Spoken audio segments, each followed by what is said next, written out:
Katanya, Teteh, kami itu sholat Jumat.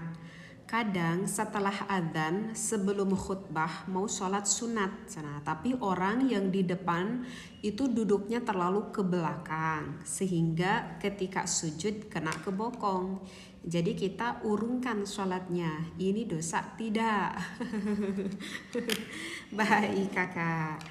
Ya, ini berbicara ibadah yang bersifat sunnah. Ya, mungkin ini kakak yang bertanya juga sudah tahu ya, kalau sunnah itu adalah sesuatu yang mana ibadah itu kalau kita lakukan itu kayak bonus ya kak, maka kita akan mendapatkan pahala. Tetapi kalau kita tidak melakukan ibadah sunat itu pun ya kita tidak dapat konsekuensi apa-apa, artinya ya tidak menjadi dosa bagi kita ya kan. Nah, mungkin kita juga sudah tahu, tetapi itu kita sunnah itu kita anggap bonus kita dapat pahala bonus seperti itu. Nah, jadi tapi kecuali ya kak, kecuali di dalam ibadah sunnah itu, kecuali ada naudzubillah, misalkan di dalam hati kita itu ada mengentengkan akan ibadah sunnah tersebut, naudzubillah, apalagi sampai menghinakan, maka itu nanti kakak akan mendapatkan konsekuensi berdosa. Bahkan itu dosanya agak cukup besar karena itu berhubungan dengan hati, dengan hati kita ya.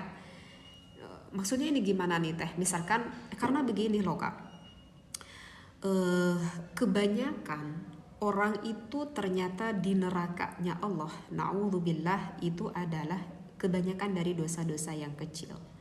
Ternyata dari dosa-dosa yang kecil. Kenapa seperti itu? Karena terkadang kalau orang itu melakukan dosa besar kayak zina, udah pada tahu itu zina termasuk dosa besar, kayak mencuri, kayak mabuk, kayak riba ya, naudzubillah, sampai membunuh, orang itu udah pada tahu kalau itu dosa besar, sehingga orang merasa takut dengan dosa tersebut dan bertaubatlah dia itu kepada Allah. Tetapi terkadang kita melakukan dosa-dosa yang kecil, bahkan dosa kecil itu tidak kita sadari, lama-lama ini dosa bisa menjadi besar dan dosa-dosa tersebut tidak sempat kita taubati, seperti itu ya. Nah, termasuk di dalam salah satu kita mengentengkan akan dosa kecil atau mengentengkan dari ibadah yang merasa itu adalah ibadahnya kecil ya. Contohnya seperti ibadah sunat ini. Misalkan kita contoh ya, gimana ya contohnya, misalkan sholat zuhur itu ada qoblanya, ada ba'danya. Kemudian kita mengucap, bibir kita dan hati kita juga mengucap seperti apa yang kita ucapkan. Misalkan yuk kita sholat sunnah dulu gitu ya sebelum kita sholat zuhur.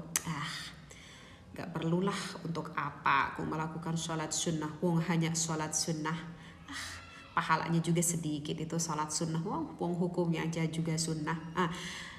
Kita berbicara dengan mengucapkan nada seperti itu sambil hati kita itu kayak apa ya, kayak mengentengkan gitu akan pahala sunnah itu. Kayak kita ngenteng-ngenteng, mungkin paham di sini ya, ngenteng-ngenteng. Apalagi kalau misalkan naudzubillah sampai kita menghinakan akan suatu pahala meskipun itu sunnah, kan kita tuh tidak tahu. Siapa tahu dari ibadah sunnah itu kita dikerjain masuk ke dalam syurganya Allah itu berkat kita melakukan ibadah sunnah. Mungkin kita sering mendengar bahwa ada seseorang yang masuk ke dalam syurganya Allah itu tidak seberapa, hanya dari amal memberi sepotong roti, hanya dari memberi amal 2 biji kurma ya. Kita pernah mendengarkan ada seorang ulama yang masuk ke dalam syurganya Allah dikarenakan ada hewan lalat yang lagi minum tinta, itu dibiarkan karena kasihan itu lalat tuh sedang makan tinta tersebut. Masya Allah, tabarakallah, itu masuk surga. Hanya mungkin kita berpikir hanya sebatas sepotong roti, tapi kita tidak pernah tahu amal ibadah mana yang akan diterima oleh Allah. Dan tidak menutup kemungkinan dari ibadah sunnah tersebut kita bisa dimasukkan ke dalam syurganya Allah. Nah, makanya yang membuat bahaya itu adalah hati kita yang mengentengkan, naudzubillah, apalagi sampai menghinakan. Nah, itu yang bisa membuat fatal dan termasuk dosa besar. Tetapi kan ini kakak yang bertanya kan tidak ada bermaksud untuk Na'udzubillah, apalagi sampai mengentengkan. Yang kakak ditanyakan ini kan cuman gimana nih teh, ini orang katanya yang di depan menghalangi aku yang di belakangnya mau sholat sehingga ketika mau bersujud itu sulit. Ya sebetulnya sih kalau untuk pertanyaan ini ya sama kakak itu jangan dianggap sulit kak. Ya kakak sebelum mau melakukan sholat ya kakak tinggal towel aja itu orang yang di depan kita, ya dicolek itu maksudnya hey gitu ya kita tinggalin aja gitu ya ke orang yang di depan kita, kak ini maaf gitu ya, aku tuh mau sholat, bisa nggak itu barisannya agak diluruskan. Kakak tinggal cakap begitu aja, sebetulnya itu udah beres ya kak. Jadi yang kakak tanyakan itu kalau kita mengurungkan sholatnya ini dosa tidak, ya tidak dosa karena kan ini perkara sunnah. Tapi kalau misalkan kakak meninggalkan ini perkara sunnah, apalagi kan ini dilakukan pada hari Jumat, ini kayaknya sayang banget kak.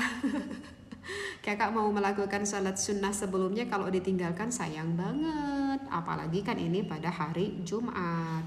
Kenapa sayang banget? Karena Teteh pernah ketemui di dalam kitab Bidayatul Hidayah, kalau kita melakukan amal ibadah pada hari Jumat kan, apalagi ketika kakak mau melaksanakan sholat Jumat ya kan, kita tahu kalau hari Jumat itu adalah Sayyidul Ayam, kalau hari Jumat itu adalah rajanya dari segala hari, itu adalah hari Jumat. Bahkan di dalam kitab Bidayah itu dikatakan pahalanya itu kak, pahalanya itu melebihi dari hari raya Idul Fitri, itu melebihi dari pahalanya hari raya Idul Adha, itu melebihi dari pahalanya hari Arafah. Jadi dalam kitab Bidayah itu kayaknya sayang banget gitu kalau sampai sama kakak itu ditinggalkan salat sunnahnya, karena pahalanya itu semakin dilipatkan oleh Allah pada hari Jumat itu ya. Jadi begitu kakak, jadi ya tak perlu dianggap sulit lah ya oleh kakak.